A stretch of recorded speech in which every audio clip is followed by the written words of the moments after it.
তিতা হলো কিছু বাস্তব সত্যি কথা হচ্ছে কি জানেন, আমার মতো যারা এরকম ছোটখাটো মুদি দোকানদারি করেন না, বা যে কোনো ব্যবসায়ী করেন, বা আপনার কাছে ধরেন অনেক কিছু আছে যেগুলো আপনার পরিবারের প্রয়োজন হয়, তারা ভাই জীবনে কখনো এইসব ভুল করেন না যে সংসারের প্রয়োজন লাগে এই বিদায় জিনিসটা বাসাতে নিয়ে যাবেন।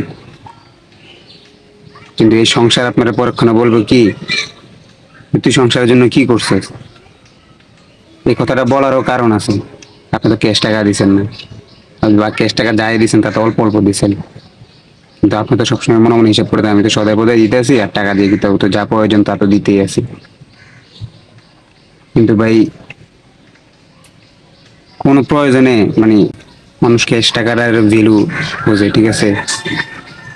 ক্যাশ টাকা ছাড়া অন্য কোনো কিছুর ভ্যালু নেই। তো যত যাই করেন ওই টাকাটাই সবার চোখে বাজবে। আপনি কয় টাকা দিয়েছেন ওটার হিসাবটাই সবার চোখে বাজবে। বাস্তবতা এটাই ভাই।